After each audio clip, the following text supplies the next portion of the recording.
어머님, 이게 대체 무슨 일이에요? 준호를 더 이상 못 봐주겠다고요? 엄마 대체 왜 그러신 거예요? 3년간 키워주시던 손자를 왜 갑자기 포기하세요? 새벽 2시 거실에서 울부짖는 아들과 며느리의 목소리가 아파트 전체를 깨웠습니다. 민수가 떨리는 손으로 계약서를 보며 절규했습니다. 68세 할머니 정숙은 그저 담담히 이들의 모습을 바라봤어요. 여태껏 살아오면서 이렇게까지 아들이 자신을 원망하는 눈빛으로 보는 모습을 본 적이 없었습니다. 하지만 후회는 없었어요. 내 인생이니까 내 마음대로 결정했다. 이제 너희들이 알아서 잘 살아라. 그리고 당연하게 여기지 마라. 한마디로 정리된 선언이었습니다. 아들, 며느리와 3년간 쌓아온 무료 베이비시터의 삶을 모두 이 한마디에 날려보냈습니다. 하루 15시간씩 3년간 이어진 육아 전담의 시간들이 모두 말이에요. 이 이야기의 모든 시작은 3년 전부터 시작되었습니다. 정숙님의 사연을 시작하기 전에 무료로 할 수 있는 구독과 좋아요 부탁드립니다. 여러분의 하루가 더 따뜻하고 평온하기를, 그리고 인생의 여정이 늘 행복으로 가득하시길 진심으로 응원합니다. 새벽 5시 30분, 알람 소리보다 먼저 눈이 떠졌습니다. 68살이 되어서도 변하지 않는 저의 생체시계였어요. 남편 정철이 떠난 지 5년 혼자 사는 시간에도 익숙해졌다고 생각했는데 오늘은 왠지 다른 예감이 들었습니다. 창밖으로 스며드는 첫 햇살이 거실 소파를 비추고 있었어요. 조용한 아침 공기 속에서 커피를 끓이는 소리만이 집안을 채웠습니다. 이런 평화로운 시간이 곧 끝날 줄은 꿈에도 몰랐어요. 오전 10시 현관 초인종이 울렸습니다. 인터폰 화면에 며느리 은영이 보였어요. 평소와 다른 어두운 표정이었습니다. 뭔가 심각한 일이 있구나 직감했어요. 문을 열자마자 은영이 제 품에 안겨 울음을 터뜨렸습니다. 2살 준호를 데리고 온 그녀의 어깨가 부들부들 떨리고 있었어요. 어머니, 정말 죄송해요. 부탁드릴 게 있어서 왔어요.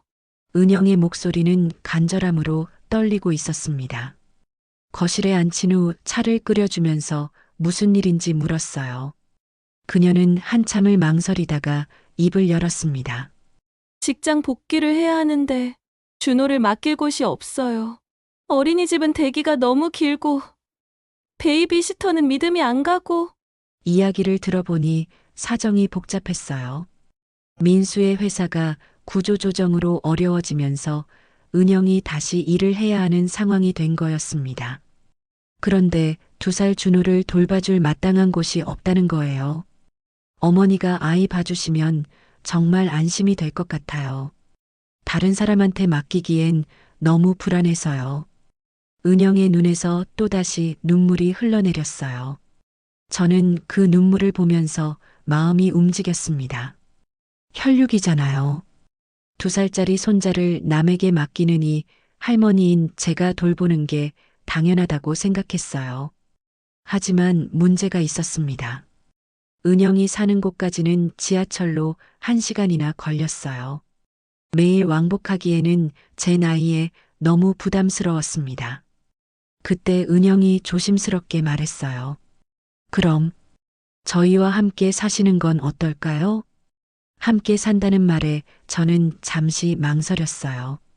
5년간 혼자 살아오면서 나름의 루틴을 만들어 놓았는데 갑자기 3인 가족과 함께 산다는 것이 쉬운 일은 아니었거든요. 하지만 준호가 제 무릎에 안기면서 할머니라고 부르는 모습을 보니 마음이 약해졌어요. 이 아이가 낯선 사람 손에서 자라는 것보다는 할머니가 키우는 게 훨씬 좋을 거라는 생각이 들었습니다. 알겠어. 그럼 함께 살자. 제가 그렇게 말하자 은영의 얼굴이 환해졌어요. 마치 세상 모든 걱정이 사라진 것처럼 안도의 한숨을 내쉬었습니다. 그렇게 해서 저는 제 집을 전세로 내주고 그 돈으로 민수네 전세집으로 들어가게 되었어요. 처음에는 임시 방편이라고 생각했습니다. 은영이 직장에 적응하고 준호가 어린이집에 들어갈 때까지만 도와주면 된다고 여겼어요. 이사 첫날 은영이 정말 고마워했어요. 어머니, 정말 감사해요. 제가 많이 도와드릴게요. 집안일도 같이 하고 준호도 함께 돌보고요. 그 말을 들으면서 저는 따뜻한 마음이 들었어요. 며느리가 이렇게 고마워하니까 뿌듯했습니다. 손자도 키우고 며느리도 도울 수 있다니 나쁘지 않은 선택이라고 생각했어요. 첫 주는 정말 그랬어요. 은영이 아침 이유식을 준비하고 제가 준호를 돌보고 저녁에는 함께 저녁을 준비했습니다. 준호도 할머니와 있는 걸 좋아했고 민수도 엄마 덕분에 정말 든든하다며 고마워했어요. 하지만 달이 바뀌면서 분위기가 조금씩 달라지기 시작했습니다. 은영이 직장일에 적응하면서 점점 피곤해하기 시작했어요. 아침에는 어머니, 죄송한데 이유식 좀 부탁드려요라고 하더니 저녁에도 너무 피곤해서 준호 재우는 것까지 부탁드려도 될까요? 라고 말하기 시작했습니다. 처음에는 이해했어요. 직장 복귀가 쉽지 않을 거라는 걸 알고 있었으니까요. 그런데 한 달, 두 달이 지나면서 은영의 역할이 점점 줄어들고 있었습니다. 새벽 5시 30분에 일어나는 건 이제 제 몫이 되었어요. 준호가 깨기 전에 이유식을 준비하고 기저귀를 갈고 옷을 입히고 어린이집까지 데려다 주는 것까지 모든 게 제 일이 되어버렸습니다. 오후에 어린이집에서 데려온 후에도 마찬가지였어요. 간식 주기, 놀아주기, 목욕시키기, 재우기까지. 은영이 퇴근해서 오면 준호는 이미 잠들어 있었고 그녀는 어머니 덕분에 정말 편해요라며 바로 자기 방으로 들어가곤 했습니다. 3개월이 지나면서 저는 깨달았어요. 이게 임시가 아니라 영구적인 상황이 되어가고 있다는 걸 말이에요. 어느 토요일 아침 은영이 늦잠을 자고 있는데 준호가 깨서 울기 시작했어요. 저는 자연스럽게 일어나서 준호를 달래고 있었습니다. 그때 문득 생각이 들었어요. 이게 맞나? 주말에도 제가 새벽부터 준호를 돌보고 있는데 친엄마인 은영은 늦잠을 자고 있다니 뭔가 이상했어요. 하지만 곧 마음을 다잡았습니다. 은영이도 일주일 동안 일하느라 피곤할 거야. 주말에는 좀 쉬어야지. 스스로를 달래면서 계속 준호를 돌봤어요. 그런데 시간이 갈수록 이런 일들이 당연해져 갔어요. 제가 모든 걸 다 하는 게 자연스러운 일이 되어버린 거였습니다. 은영은 어머니가 계셔서 정말 든든해요라고 말하지만 그 말 속에서 고마움보다는 당연함이 느껴졌어요. 마치 제가 준호를 돌보는 게 당연한 일인 것처럼 여기기 시작한 거죠. 무릎이 아파서 병원에 가고 싶다고 하면 준호는 누가 봐요? 라고 반문하고 친구들과 약속이 있다고 하면 준호 어린이집 데려다주는 시간인데라며 난색을 표했어요. 6개월이 지나니까 상황은 완전히 뒤바뀌어 있었습니다. 제가 준호의 주 양육자가 되어 있었고 은영은 그저 퇴근 후 잠깐 얼굴만 보는 엄마가 되어버린 거였어요. 저는 혼자 중얼거렸습니다. 이게 내가 원했던 삶이었나? 하지만 이미 돌이킬 수 없는 상황이 되어버렸어요. 준호는 할머니에게 완전히 의존하고 있었고 민수와 은영은 제가 있다는 걸 당연하게 여기고 있었습니다. 그날 밤 잠자리에 들면서 천장을 바라봤어요. 5년 전 남편이 떠난 후 혼자 서는 법을 배웠다고 생각했는데 이제는 다시 누군가에게 필요한 사람이 되어버린 거였습니다. 하지만 이게 정말 필요한 걸까요? 아니면 그냥 편리함일까요? 그 답을 찾기까지는 아직 시간이 더 필요할 것 같았어요. 창밖으로 보이는 불빛들이 하나둘씩 꺼져가고 있었습니다. 모든 집이 평화로운 밤을 맞이하고 있을 때 저만 혼자 이런 생각에 잠겨 있었어요. 내일도 새벽 5시 30분에 일어나서 똑같은 하루를 반복해야 합니다. 언제까지일까요? 함께 산 지 8개월째 되던 토요일 오후였어요. 은영이 화장을 하면서 말했습니다. 어머니, 저희 잠깐 나갔다 올게요. 준호 좀 부탁드려요. 또 나간다는 거였어요. 매주 토요일마다 반복되는 일이었습니다. 민수와 은영이 데이트를 하러 나가면 저는 자연스럽게 준호를 돌보는 사람이 되어 있었어요. 그런데 이상한 건 일요일에 은영이 친정에 갈 때는 절대 준호를 데려가지 않는다는 거였어요. 궁금해서 물어봤습니다. 준호도 외할머니, 외할아버지 보고 싶어 할 텐데 왜 안 데려가? 은영의 대답은 의외였어요. 저희 엄마가 아직 손자 돌보기엔 힘들다고 하세요. 1시간도 못 봐주겠다고. 그 말을 듣는 순간 뭔가 이상하다는 생각이 들었어요. 은영의 어머니는 저보다 5살이나 어린 63이었습니다. 건강도 좋으셨고요. 그런데 1시간도 못 봐주겠다고 하신다니. 반면 68인 저는 매일 10시간 넘게 준호를 돌보고 있었어요. 새벽 6시부터 밤 8시까지 거의 하루 종일 말이에요.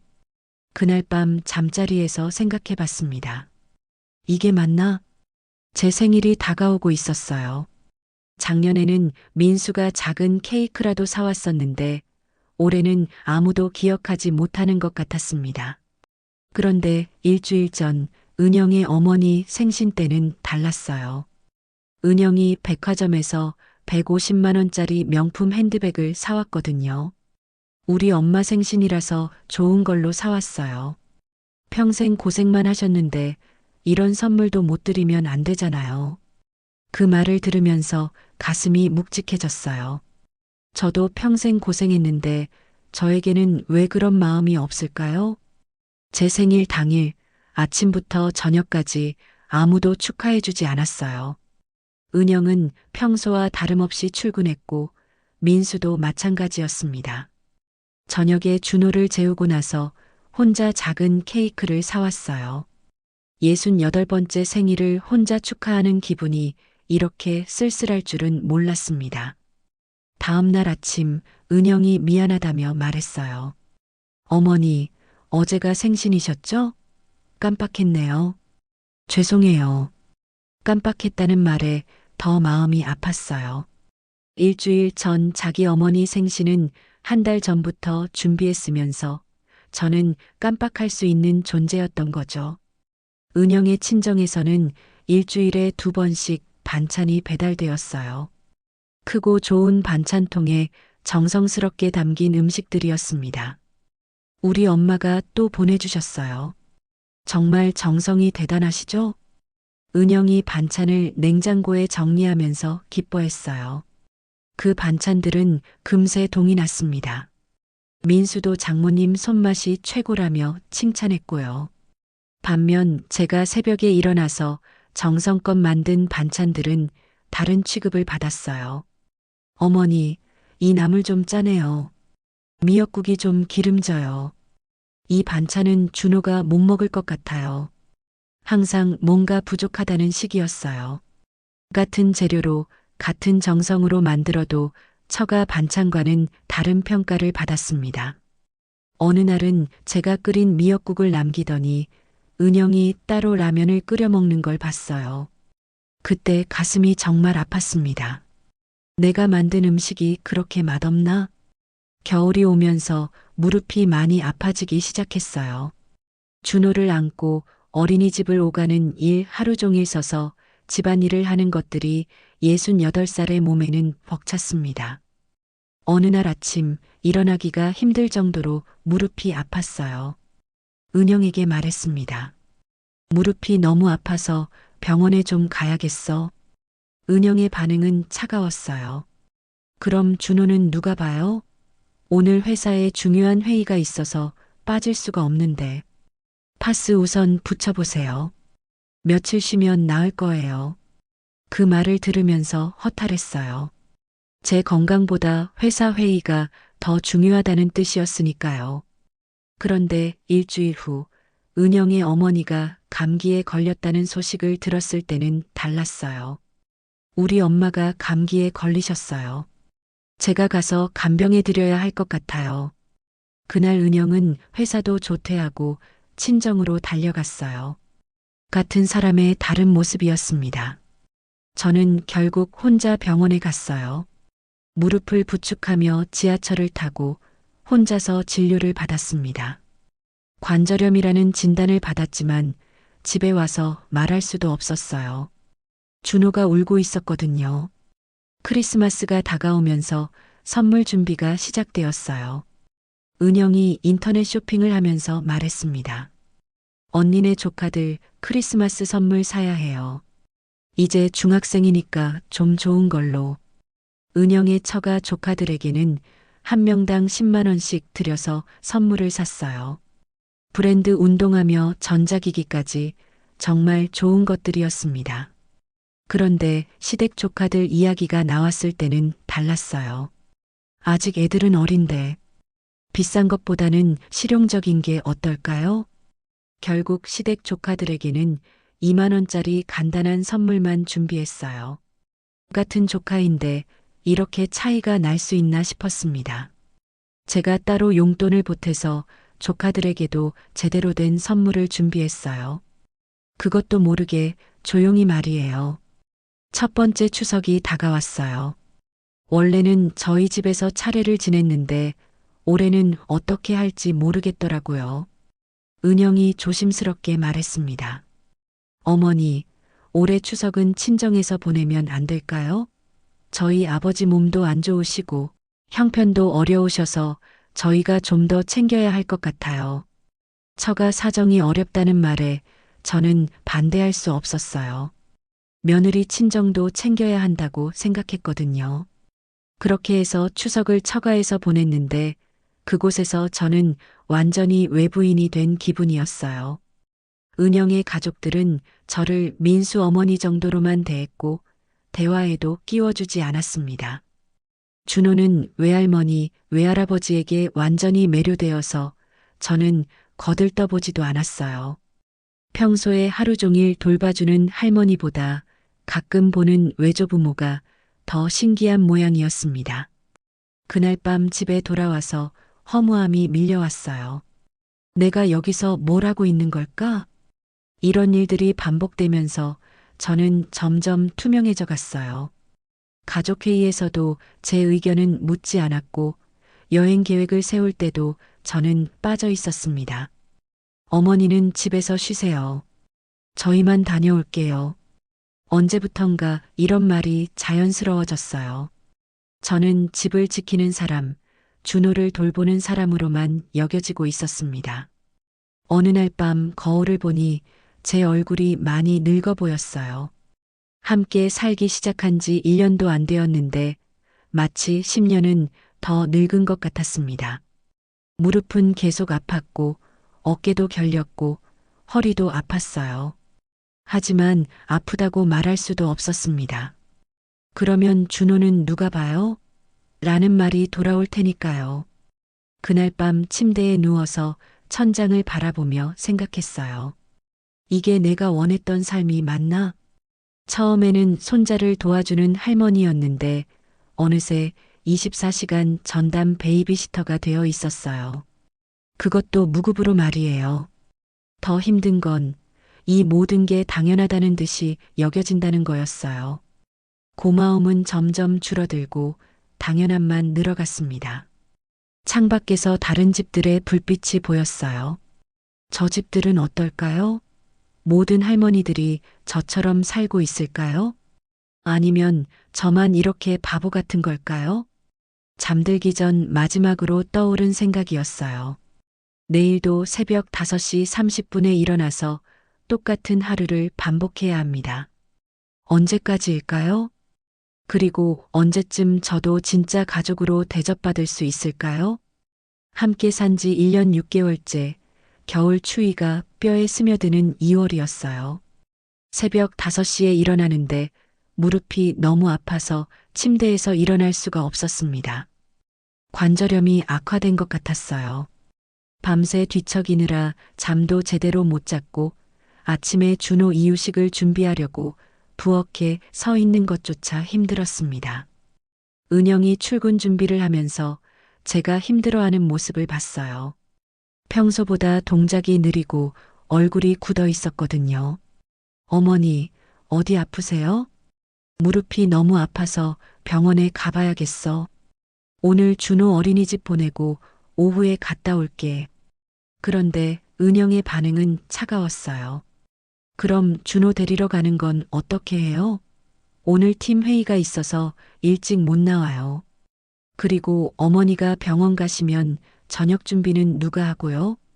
제 건강보다 집안일 걱정을 먼저 하는 며느리를 보면서 가슴이 막막해졌어요. 파스 좀 붙이시고 며칠 더 버텨보세요. 다음 주 되면 제가 반찬해서 같이 갈게요. 다음 주라니. 지금 당장 아픈데 일주일을 더 버티라는 거였어요. 그런데 그 다음 날 상황이 완전히 뒤바뀌었습니다. 수요일 오후 은영이 급하게 전화를 걸어왔어요. 어머니 죄송한데 준호 좀 부탁드려요. 우리 아버지가 건강검진 받으러 가시는데 제가 모셔다 드려야 해서요. 은영의 아버지 건강검진이었어요. 은영은 회사에 조퇴까지 내고 친정으로 달려갔습니다. 그날 밤 돌아와서는 몇 시간 동안 친정 부모 건강 이야기를 했어요. 우리 아버지 혈압이 조금 높게 나왔어요. 앞으로 정기검진을 더 자주 받으셔야겠어요. 제가 병원 예약도 미리미리 해드리고 모셔다 드려야겠어요. 같은 사람의 완전히 다른 모습이었어요. 며칠 전 제가 무릎 아파서 병원 가려고 할 때는 팀 회의가 있어서라며 거절했던 그 사람이었습니다. 저는 결국 혼자 병원에 갔어요. 지하철 계단을 오르내리는 것도 힘들었지만 아무도 도와주지 않았습니다. 관절염 진단을 받고 물리치료가 필요하다는 말을 들었지만 집에 와서 말할 용기도 나지 않았어요. 두 번째 추석이 다가왔어요. 작년에 이어서 올해도 처가에서 보내기로 했습니다. 어머니, 올해도 친정에서 보내면 될까요? 저희 아버지가 작년보다 더 몸이 안 좋으셔서요.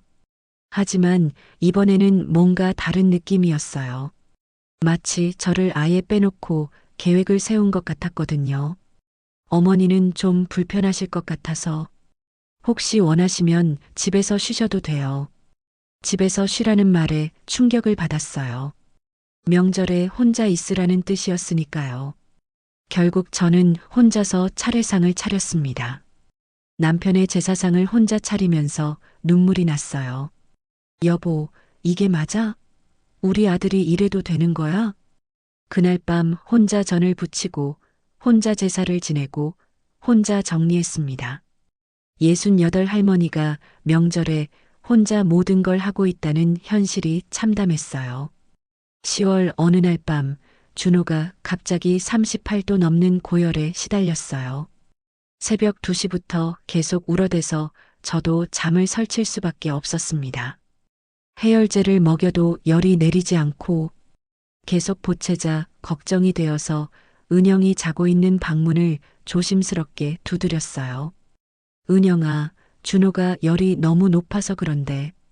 문 너머로 은영의 목소리가 들렸어요. 어머니가 해열제 먹이시고 좀 더 지켜보세요. 내일 아침에 소아과 전화해 보시고요. 지금 몇 시인데? 저 내일 중요한 프레젠테이션이 있어서 잠 좀 자야 해요. 문은 끝내 열리지 않았어요.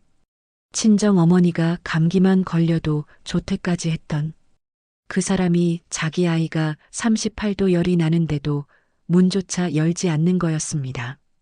새벽 내내 혼자서 준호를 안고 달래면서 생각했어요. 정말 위급 상황이 생겨도 저런 식일까? 다행히 아침이 되면서 열이 조금 내렸지만 그날의 무력감과 허탈함은 오래도록 남았어요. 은영의 친정에서는 여전히 일주일에 2번씩 반찬이 왔어요. 그런데 그 반찬들이 올 때마다 제가 만든 음식들은 냉장고 뒤편으로 밀려났습니다. 어느 목요일 제가 정성껏 만든 콩나물 무침을 은영이 한 젓가락 먹더니 얼굴을 찌푸렸어요. 어머니, 이거 좀 시큼한 것 같은데. 혹시 상한 건 아니에요? 그러면서 냉장고에서 처가에서 온 콩나물 무침을 꺼내 먹더라고요. 역시 우리 엄마 손맛이 최고예요. 어머니도 드셔보세요. 같은 콩나물 무침인데 제가 만든 건 상했다고 하고 처가에서 온 건 최고라고 하는 상황이 황당했어요. 그 다음부터는 아예 요리를 줄였습니다. 어차피 먹지도 않을 걸 왜 정성껏 만들까 싶었거든요. 어느새 저는 이 집에서 투명인간이 되어 있었어요. 가족회의가 있어도 제 의견은 묻지 않았고 계획을 세울 때도 저는 빠져 있었습니다. 어느 토요일 민수와 은영이 거실에서 이야기하고 있었어요.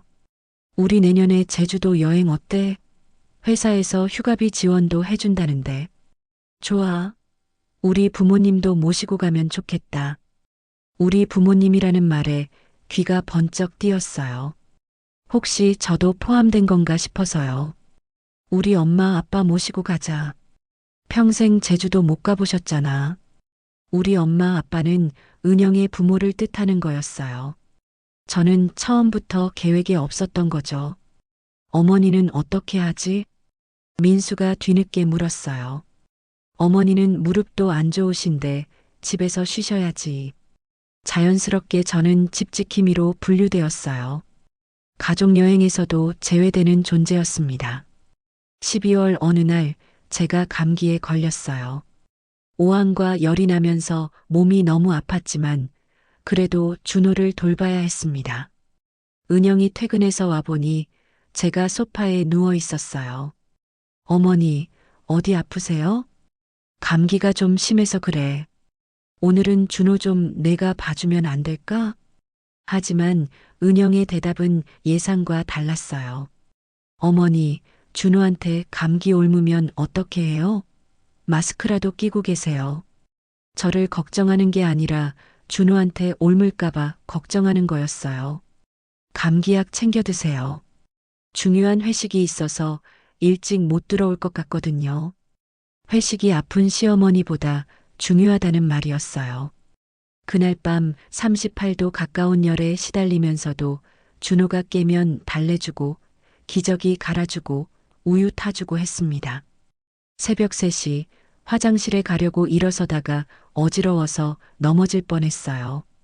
그때 문득 깨달았습니다. 아, 나는 이 집에서 가족이 아니구나. 그 다음 주 은영의 어머니가 또 감기에 걸렸다는 소식이 들렸어요.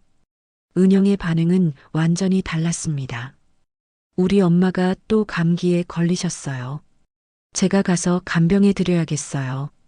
그날도 회사를 조퇴하고 친정으로 달려갔어요. 3일 연속으로 말이에요. 같은 감기인데 저는 마스크 끼고 참으라고 했던 그 사람이었습니다. 그때 확실히 알았어요. 저는 이 집에서 가족이 아니라 그냥 편리한 존재, 24시간 무급 베이비시터일 뿐이라는 걸 말이에요. 거울을 보니 1년 반 만에 완전히 다른 사람이 되어 있었어요. 머리카락은 하얗게 변했고 얼굴에는 깊은 주름이 팼습니다. 무엇보다 눈빛이 달라져 있었어요. 생기가 없고 지쳐 보였습니다. 새해가 되면서 상황은 더욱 악화되었어요.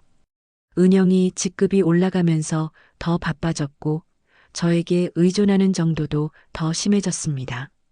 어머니, 이제 준호도 어린이집에 잘 적응했으니까 정말 편하시죠? 편하다니요. 매일 새벽 5시 반에 일어나서 밤 9시까지 아이를 돌보는 게 편하다는 건가요? 준호가 어머니를 제일 좋아해요. 역시 할머니가 최고예요. 좋아한다면서 왜 주말에는 외할머니만 찾을까요? 평일에는 저에게 의존하면서 주말에는 외조부모에게만 관심을 보이는 준호를 보면서도 서운했어요. 어느 화요일 저녁 혼자 설거지를 하면서 중얼거렸습니다. 나는 정말 이 집 가족이 맞나? 그 말이 입 밖으로 나오는 순간 제 자신도 깜짝 놀랐어요. 언제부턴가 이런 생각을 하고 있었던 거죠. 창밖을 보니 다른 집들의 불빛이 하나둘씩 꺼져가고 있었어요. 모든 가족이 하루를 마무리하고 있을 시간인데 저는 여전히 설거지를 하고 있었습니다. 내일도 새벽 5시 30분에 일어나서 똑같은 하루를 반복해야 해요. 언제까지일까요? 그리고 언제쯤 저도 진짜 가족으로 대접받을 수 있을까요? 아니면 정말로 다른 선택을 해야 할 때가 온 걸까요? 함께 산 지 2년째 되는 3월, 이상한 일이 생기기 시작했어요. 가끔 깜빡하는 일들이 많아졌습니다. 어제 준호에게 간식을 줬는지 기억이 나지 않았고, 가스불을 끄고 나왔는지 확신이 서지 않아서 몇 번씩 확인하러 부엌에 갔어요. 어느 화요일 아침, 준호 밥을 준비하다가 멍하니 서 있는 제 자신을 발견했습니다. 뭘 하려고 했는지 까먹은 거였어요. 나이가 들어서 그런가? 처음에는 단순히 피로 때문이라고 생각했어요. 매일 새벽 5시 30분에 일어나서 밤 9시까지 쉴 틈 없이 움직이니까 머리가 돌지 않는 게 당연하다고 여겼습니다. 하지만 점점 더 자주 일어나는 일이었어요. 어린이집에 준호를 데려다주고 집에 오는 길에 내가 왜 이쪽으로 걸어오고 있는지 잠깐 혼란스러울 때도 있었습니다. 가장 무서웠던 건 어느 날 준호가 할머니, 어제 우리 뭐 했지? 라고 물었는데 대답할 수 없었던 순간이었어요. 분명히 하루 종일 함께 있었는데 구체적으로 뭘 했는지 기억이 흐릿했거든요. 걱정이 되어서 혼자 병원에 갔어요. 신경과에서 간단한 검사를 받았는데 의사 선생님의 말씀이 충격적이었습니다. 초기 단계이긴 하지만 경도인지장애 소견이 보입니다. 정기적으로 추적 관찰이 필요해요. 경도인지장애라니 치매로 이어질 수 있다는 말씀도 덧붙이셨어요. 집에 돌아오는 길이 멀게만 느껴졌어요. 지하철에 앉아서 창밖을 바라보면서 생각했습니다. 내가 치매에 걸리면 어떻게 되지? 준호를 돌볼 수 없게 되면 그때도 은영은 어머니가 봐주세요라고 할까요? 제가 준호 이름도 까먹고 길도 잃어버리게 되면 그때는 어떻게 될까요? 무엇보다 무서운 건 아무도 제 상태를 진지하게 걱정해주지 않을 것 같다는 생각이었어요. 집에 와서 용기를 내어 은영에게 말했어요. 은영아, 내가 병원에 다녀왔는데 어머니, 죄송한데 준호 목욕 좀 시켜주세요. 오늘 야근해야 해서 시간이 없어요. 제 말을 끝까지 듣지도 않고 자기 방으로 들어가 버렸어요. 민수에게도 말해보려고 했지만 상황은 마찬가지였습니다. 민수야, 엄마가 병원에서. 엄마, 미안한데 나중에 얘기해요. 급한 전화 받아야 해서. 두 사람 모두 제 이야기에는 관심이 없었어요. 준호 관련된 일이 아니면 들으려고 하지 않았습니다. 그날 밤 혼자 침대에 누워서 천장을 바라봤어요. 만약 제가 정말 치매에 걸린다면 이 사람들이 저를 돌봐줄까요? 아니면 그때도 어머니가 알아서 하세요라고 할까요? 어느 오후 준호가 낮잠을 자는 동안 TV를 보고 있는데 부동산 광고가 나왔어요. 신축 풀옵션 원룸, 관리비 포함 월 50만 원. 화면에 나온 깔끔한 원룸을 보면서 이상한 생각이 들었어요. 저런 곳에서 혼자 살면 어떨까? 그 생각이 든 순간 제 자신도 놀랐어요. 지금까지 한 번도 해본 적 없는 생각이었거든요. 하지만 그 생각은 쉽게 사라지지 않았습니다. 오히려 시간이 갈수록 더 선명해졌어요. 혼자 사는 집, 아무도 저를 필요로 하지 않는 곳, 제가 아파도 준호는 누가 봐요? 라는 말을 듣지 않아도 되는 곳. 그날 저녁 설거지를 하면서도 계속 그 원룸 생각이 났어요. 다음날 어린이집에 준호를 데려다 주고 오는 길에 처음으로 동네 부동산 중개업소 앞에서 발걸음을 멈췄어요. 유리창에 붙어 있는 매물 정보들을 하나씩 보면서 가격을 확인했습니다. 원룸도 있고 작은 투룸도 있었어요. 내가 지금 뭘 하고 있는 거지? 스스로에게 물어봤지만 발걸음은 쉽게 떨어지지 않았어요. 마치 다른 세상을 엿보는 기분이었습니다. 그때 부동산 직원이 나와서 말을 걸었어요. 어머니, 혹시 매물 찾고 계세요? 아, 아니에요. 그냥 구경만. 급하게 자리를 뜨긴 했지만 그 순간의 느낌은 오래도록 남았어요. 마치 금지된 상상을 해본 것 같은 죄책감과 동시에 묘한 해방감이 들었거든요. 그날 밤 모든 사람이 잠든 후 저는 서랍에서 통장을 꺼냈어요. 남편이 남겨준 돈과 제가 모아둔 적금을 합치면 그럭저럭 혼자 살 수 있는 금액이었습니다. 전기요금, 가스요금, 관리비, 식비까지 계산해 봤어요. 두 사람이 버는 돈으로 충분히 준호도 키우고 살 수 있을 텐데 굳이 제가 여기서 고생할 이유가 있을까 싶었습니다. 하지만 곧 그런 생각을 지워버렸어요. 내가 무슨 생각을 하고 있는 거야? 손자를 냅두고 혼자 살겠다는 생각이라니. 할머니가 할 생각은 아니었죠. 4월 어느 토요일 제가 마지막으로 시험해보고 싶은 게 있었어요. 정말로 이 가족이 저를 필요로 하는지 아니면 그냥 편리하게 이용하는 건지 확인해보고 싶었거든요. 아침에 일부러 늦잠을 잤어요. 평소에는 새벽 5시 30분에 일어나는데 그날은 7시까지 잡았습니다. 준호가 깨서 울어도 모른 척했어요.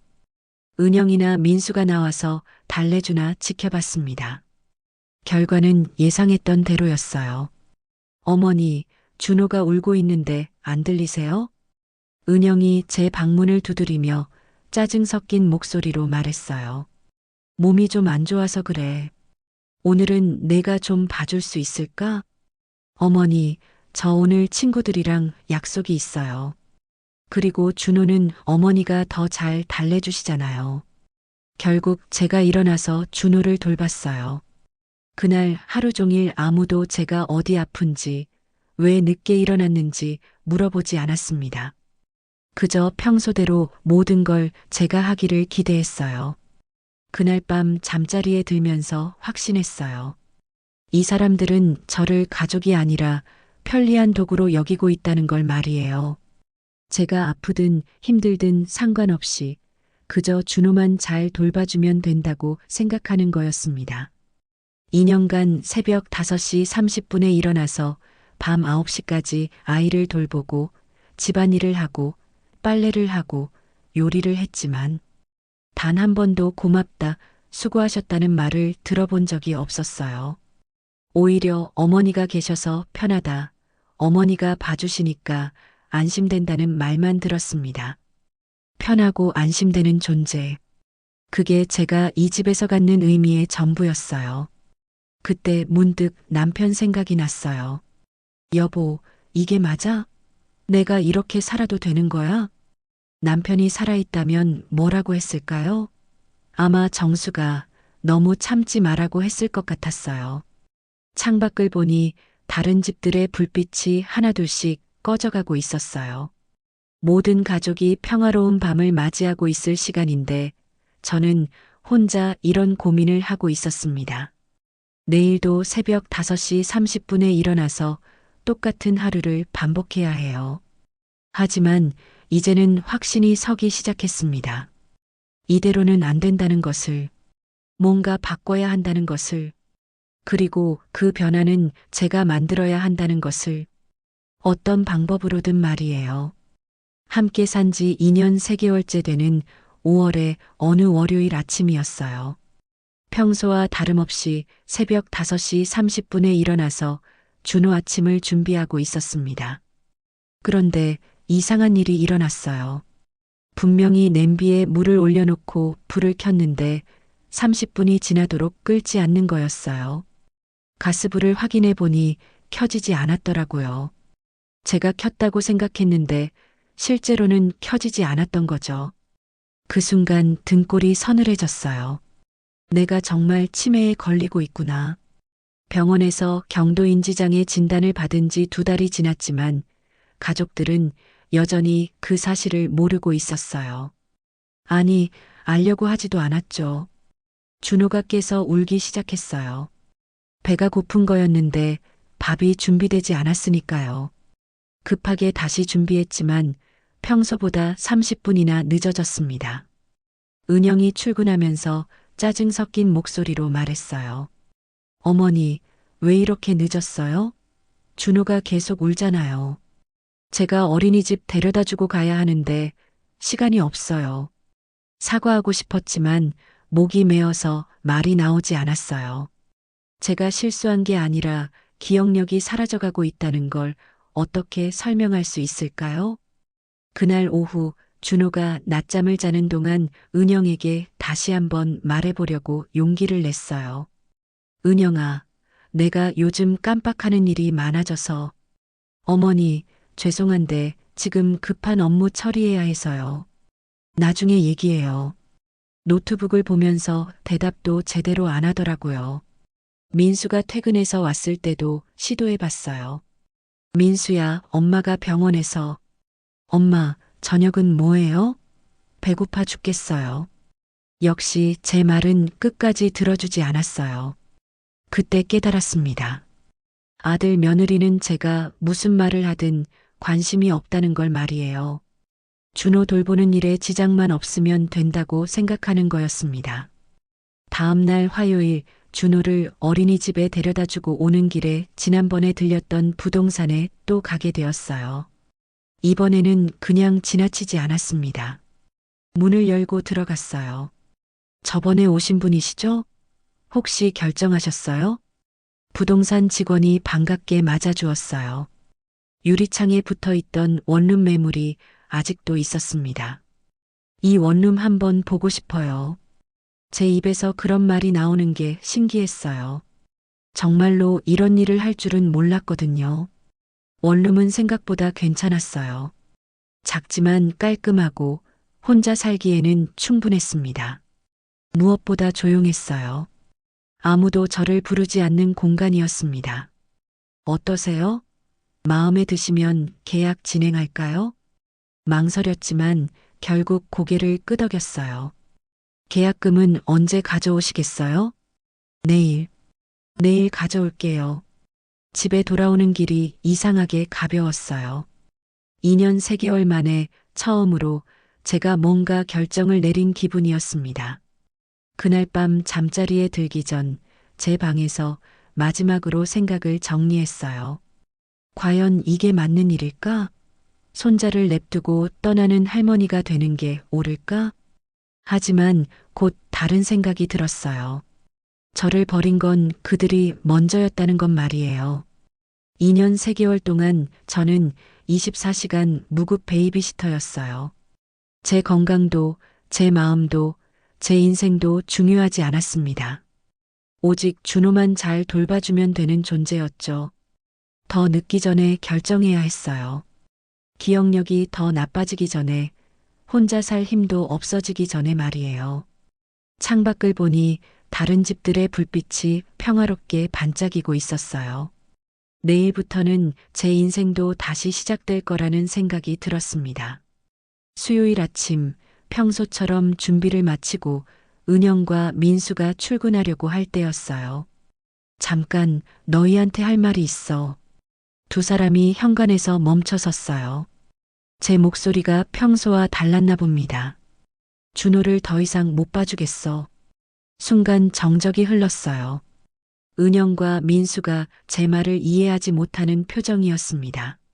무슨 말씀이세요? 은영이 떨리는 목소리로 물었어요. 나 이 집에서 나가서 따로 살 거다. 다음 주부터. 이번에는 민수가 황당하다는 표정으로 말했어요. 엄마, 갑자기 무슨 소리예요? 농담이시죠?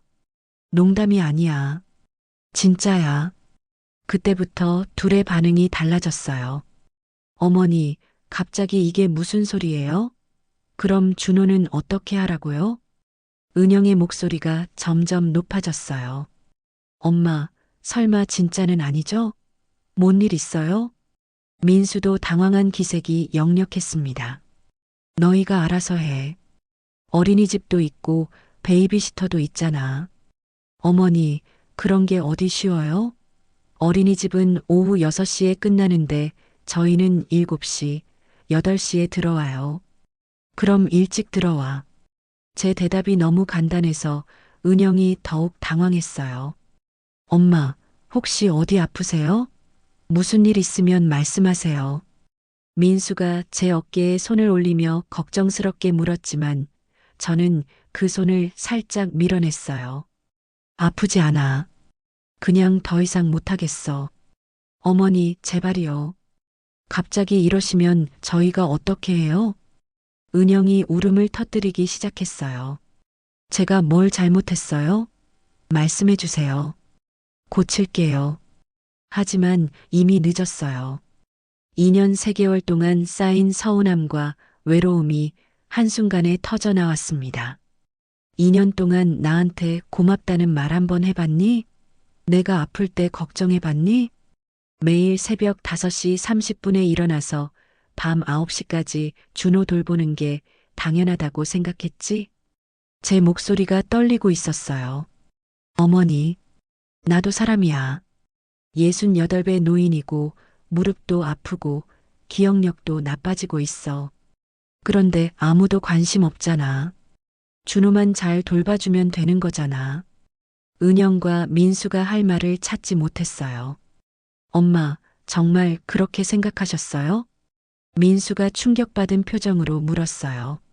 생각이 아니라 현실이었어. 이미 다른 집 계약했어. 다음 주 금요일에 이사 나갈 거야. 뭐라고요?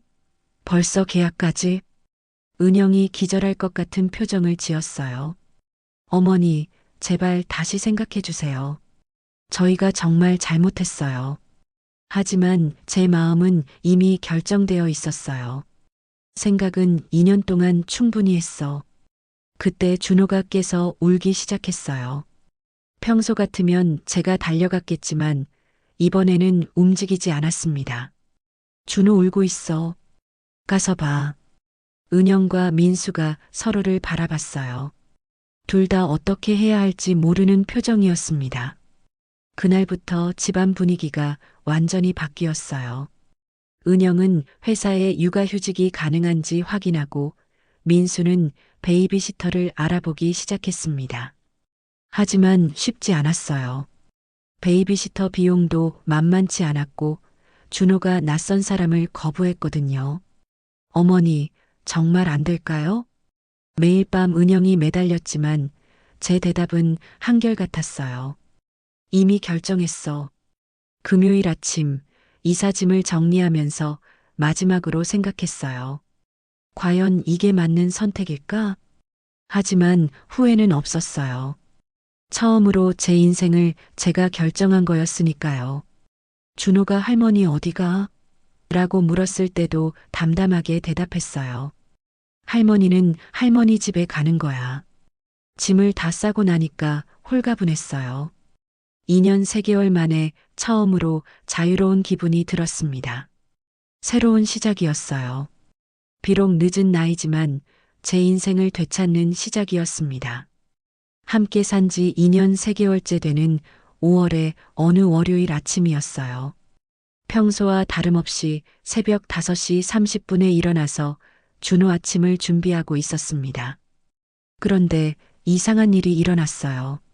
분명히 냄비에 물을 올려놓고 불을 켰는데 30분이 지나도록 끓지 않는 거였어요.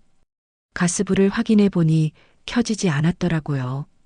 제가 켰다고 생각했는데 실제로는 켜지지 않았던 거죠. 그 순간 등골이 서늘해졌어요. 내가 정말 치매에 걸리고 있구나. 병원에서 경도인지장애 진단을 받은 지 2달이 지났지만 가족들은 여전히 그 사실을 모르고 있었어요. 아니, 알려고 하지도 않았죠. 준호가 깨서 울기 시작했어요. 배가 고픈 거였는데 밥이 준비되지 않았으니까요. 급하게 다시 준비했지만 평소보다 30분이나 늦어졌습니다. 은영이 출근하면서 짜증 섞인 목소리로 말했어요. 어머니, 왜 이렇게 늦었어요? 준호가 계속 울잖아요. 제가 어린이집 데려다 주고 가야 하는데 시간이 없어요. 사과하고 싶었지만 목이 메어서 말이 나오지 않았어요. 제가 실수한 게 아니라 기억력이 사라져가고 있다는 걸 어떻게 설명할 수 있을까요? 그날 오후 준호가 낮잠을 자는 동안 은영에게 다시 한번 말해보려고 용기를 냈어요. 은영아, 내가 요즘 깜빡하는 일이 많아져서.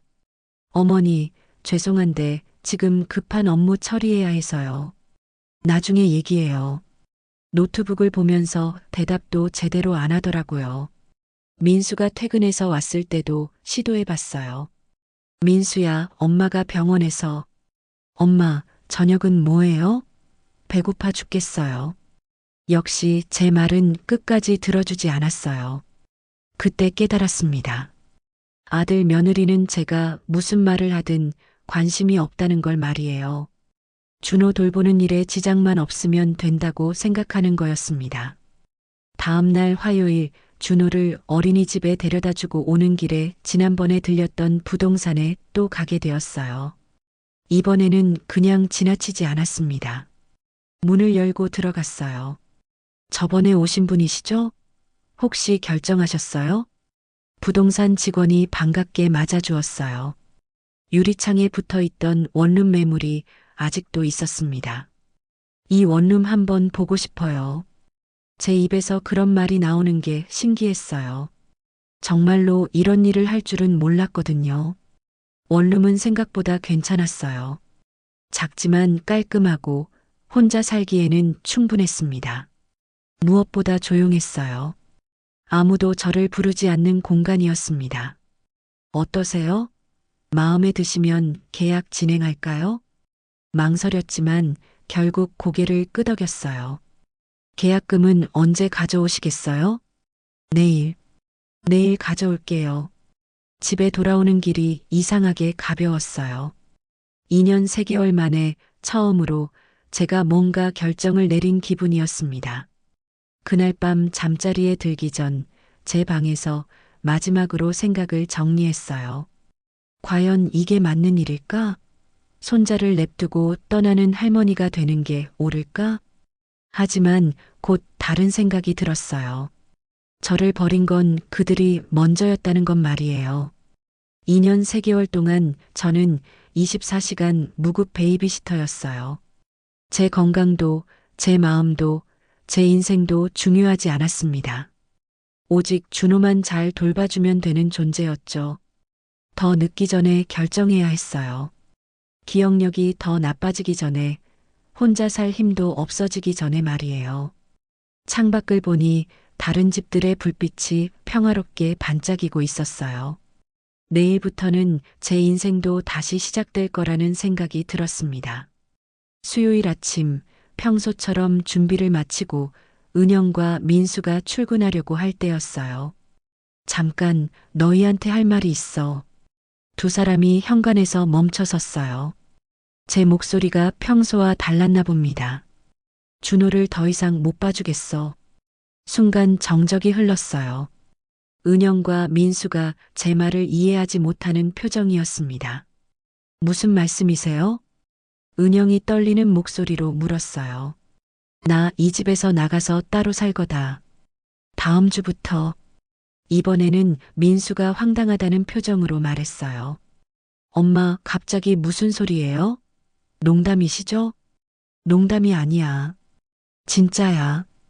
그때부터 둘의 반응이 달라졌어요. 어머니, 갑자기 이게 무슨 소리예요? 그럼 준호는 어떻게 하라고요? 은영의 목소리가 점점 높아졌어요. 엄마, 설마 진짜는 아니죠? 뭔 일 있어요? 민수도 당황한 기색이 역력했습니다. 너희가 알아서 해. 어린이집도 있고 베이비시터도 있잖아. 어머니, 그런 게 어디 쉬워요? 어린이집은 오후 6시에 끝나는데 저희는 7시, 8시에 들어와요. 그럼 일찍 들어와. 제 대답이 너무 간단해서 은영이 더욱 당황했어요. 엄마, 혹시 어디 아프세요? 무슨 일 있으면 말씀하세요.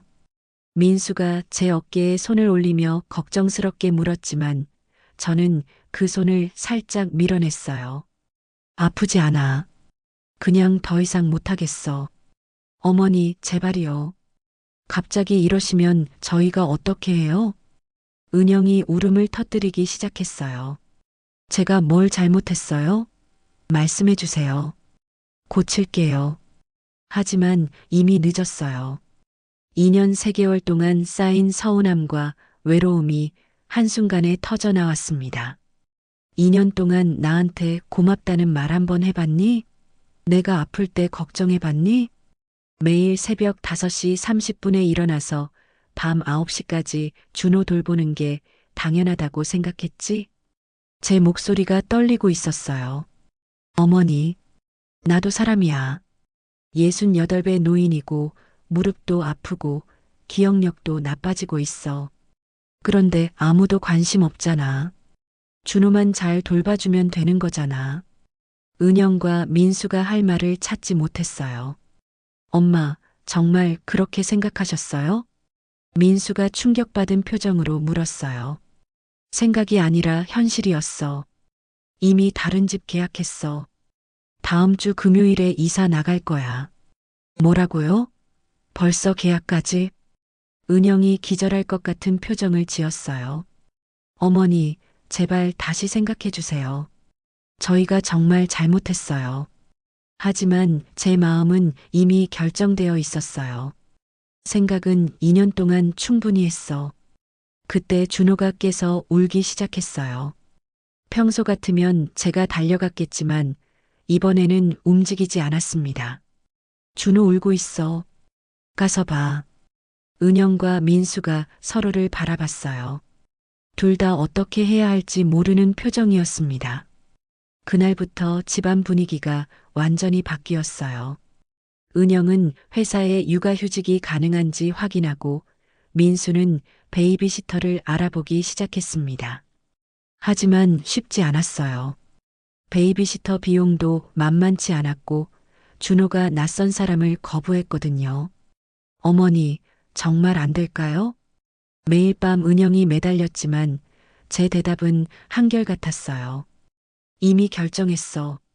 금요일 아침 이사짐을 정리하면서 마지막으로 생각했어요. 과연 이게 맞는 선택일까? 하지만 후회는 없었어요. 처음으로 제 인생을 제가 결정한 거였으니까요. 준호가 할머니 어디가? 라고 물었을 때도 담담하게 대답했어요. 할머니는 할머니 집에 가는 거야. 짐을 다 싸고 나니까 홀가분했어요. 2년 3개월 만에 처음으로 자유로운 기분이 들었습니다. 새로운 시작이었어요. 비록 늦은 나이지만 제 인생을 되찾는 시작이었습니다. 목요일 저녁 은영이 다시 전화를 걸어왔어요. 목소리가 완전히 지쳐 있었습니다. 어머니, 이걸 어머니가 혼자 다 하셨다는 게 믿어지지 않아요. 처음으로 인정하는 말이었어요. 하루 종일 준호 돌보는 게 이렇게 힘든 줄 몰랐어요. 그동안 제가 얼마나 힘들어했는지 한 번도 생각해 보지 않았다는 뜻이었죠. 어머니는 이보다 훨씬 더 오래, 더 많은 일을 하셨는데, 은영의 목소리에 처음으로 진심 어린 후회가 담겨 있었어요. 하지만 저는 담담하게 대답했습니다. 이제 알았으면 됐어. 금요일 아침 지혜가 또 다른 소식을 전해줬어요. 은영이가 준호 때문에 잠도 제대로 못 잤대요. 밤에 자지를 않아서. 준호는 제게만 익숙해져 있었으니까 엄마와 단둘이 있는 상황이 낯설었을 거예요. 새벽 3시까지 울어대니까 은영이가 어떻게 달래야 할지 모르겠다고 하더라고. 제가 2년 넘게 매일 밤 했던 일이었어요. 준호가 울면 안아서 달래고 노래 불러주고 잠들 때까지 함께 있어주는 일 말이에요. 그리고 밥도 잘 안 먹여진대요. 엄마가 해주던 것처럼 안 된다고. 당연했어요. 준호에게는 할머니가 해주는 밥에 익숙했으니까요. 금요일 오후 은영이 원룸으로 찾아왔어요. 처음으로 준호 없이 혼자 온 거였습니다. 얼굴이 많이 상해 있었어요. 눈 밑에 다크서클이 짙게 깔려 있었고 머리도 제대로 빗지 못한 채로 왔더라고요. 어머니, 정말 죄송해요.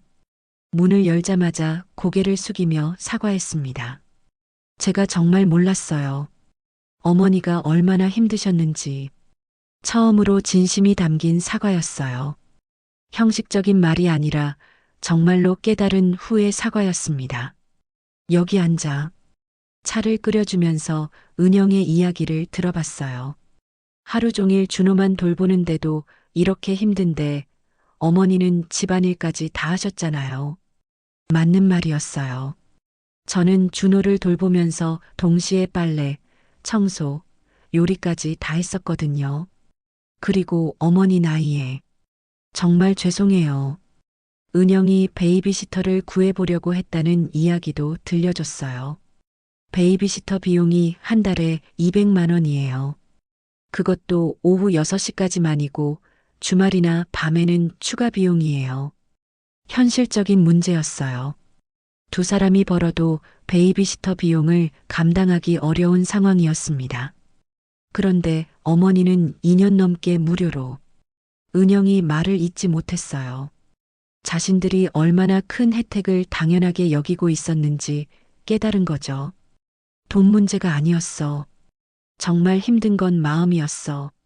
제가 말하자 은영이 고개를 끄덕였어요. 네. 이제 알겠어요.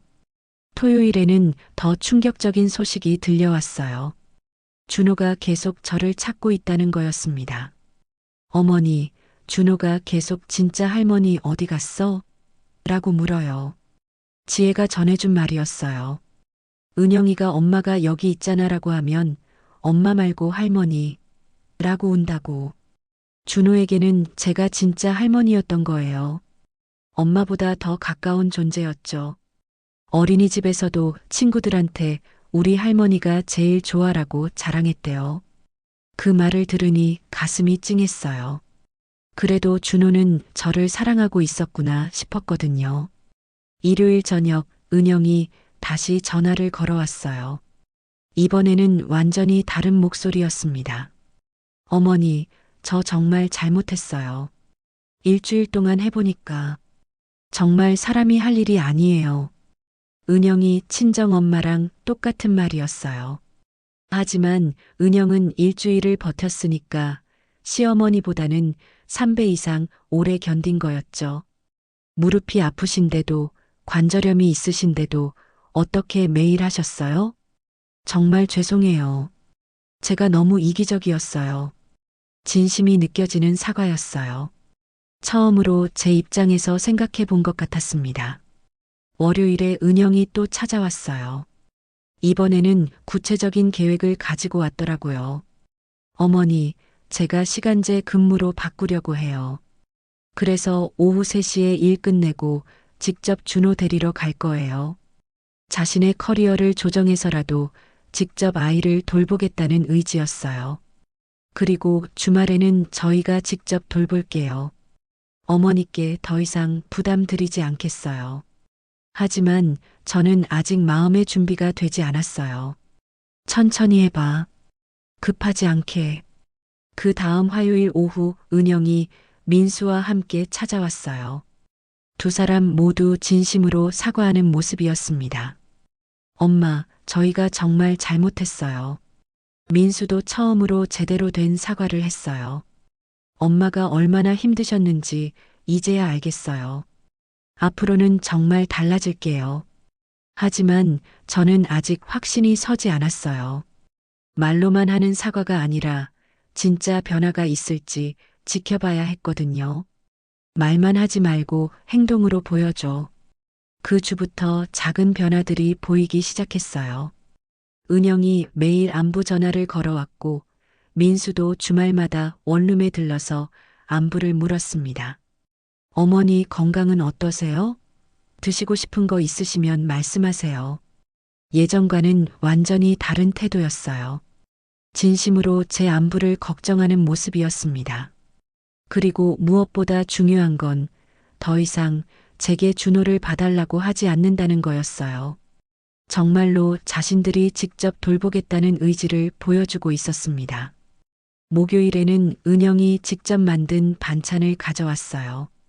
서툴긴 했지만 정성이 느껴졌습니다. 어머니께 배운 대로 만들어 봤어요.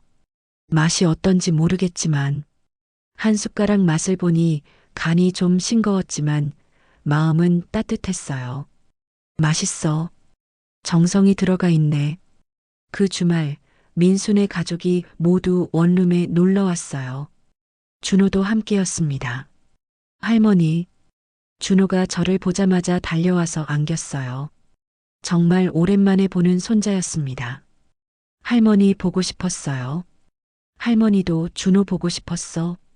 준호를 안으면서 가슴이 뭉클했어요. 역시 혈육은 혈육이었습니다.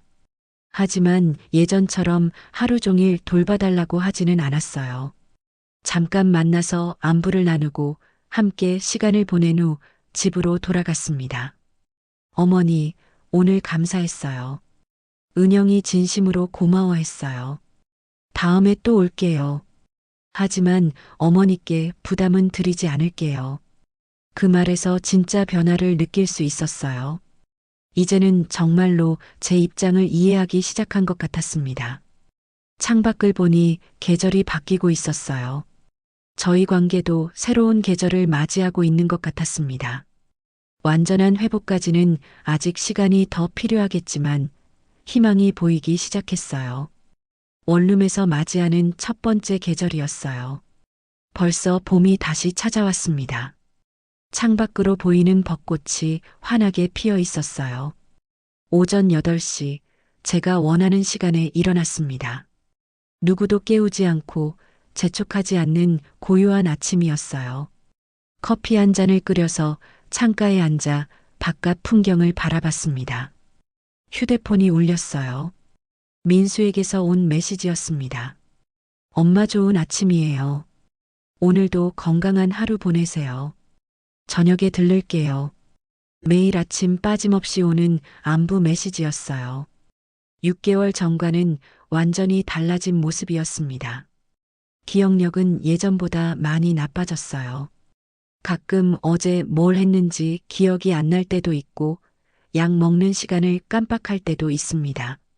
하지만 마음만은 한결 가벼워져 있었어요.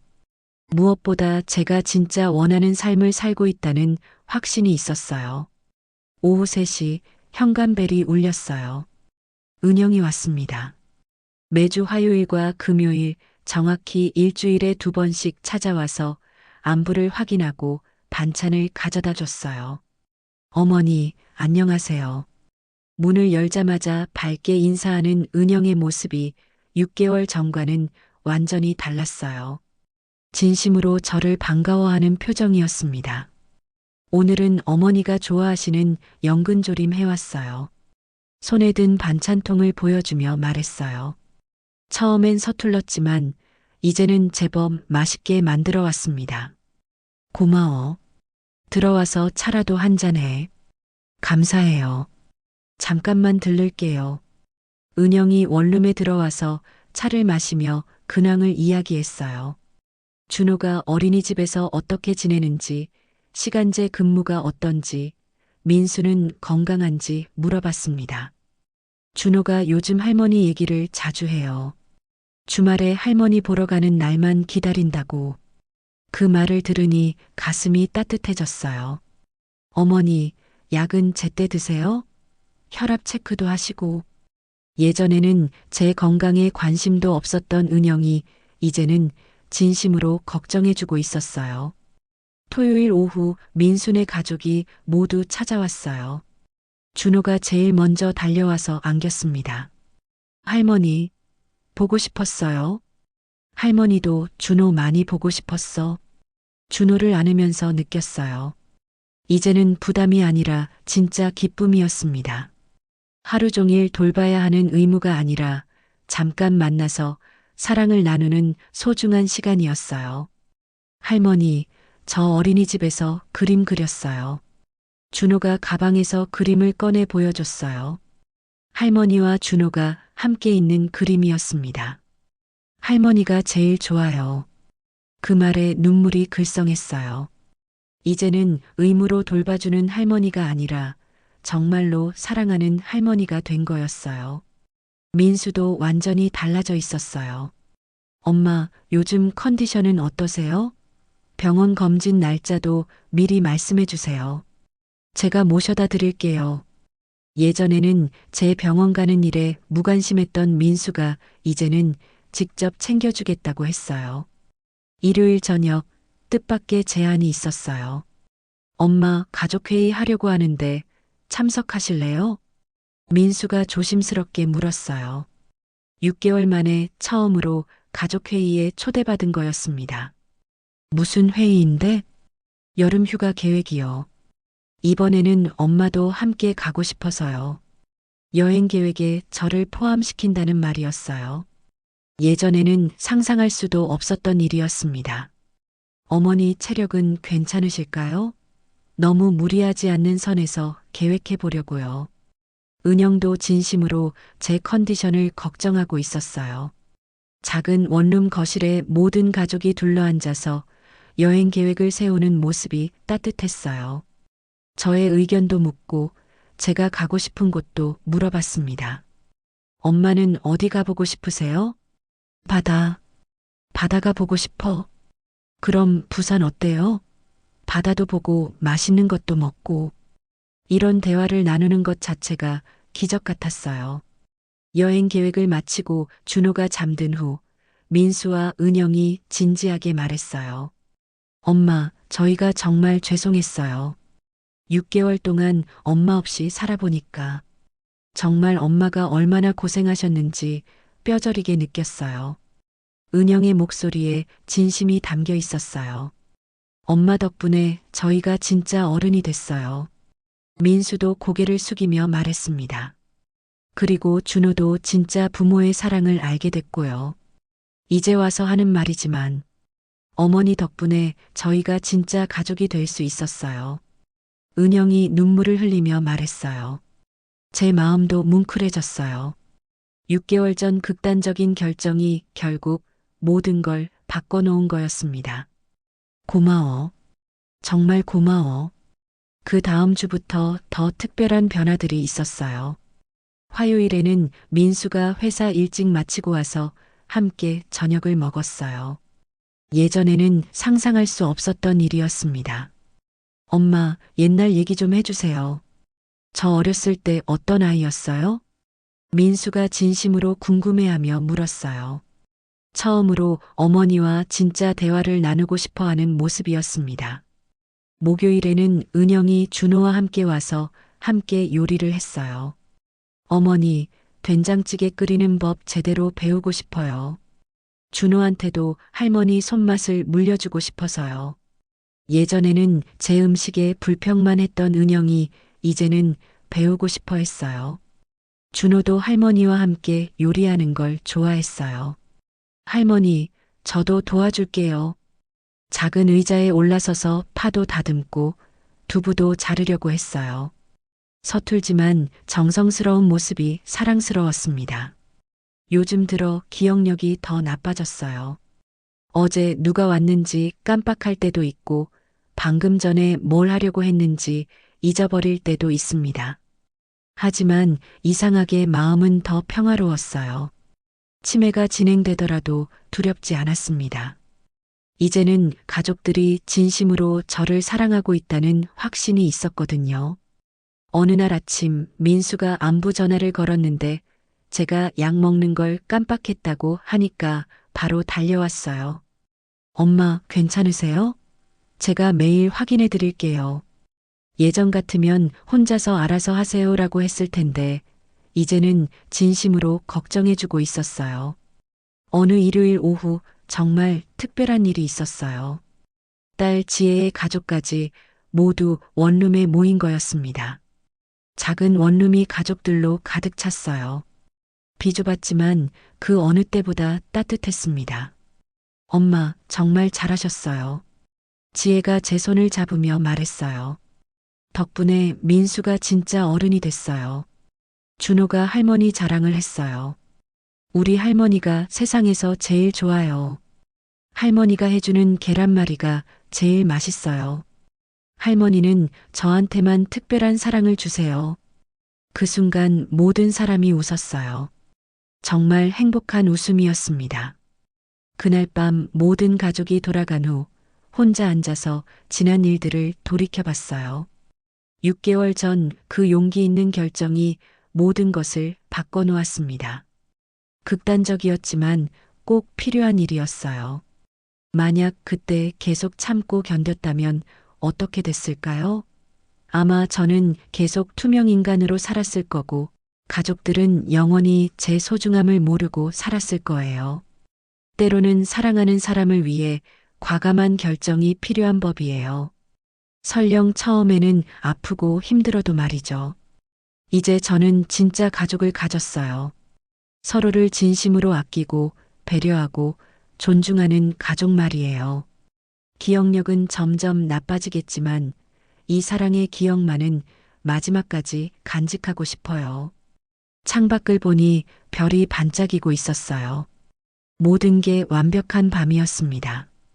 내일도 사랑하는 가족들과 함께 보낼 수 있는 하루가 기다리고 있어요.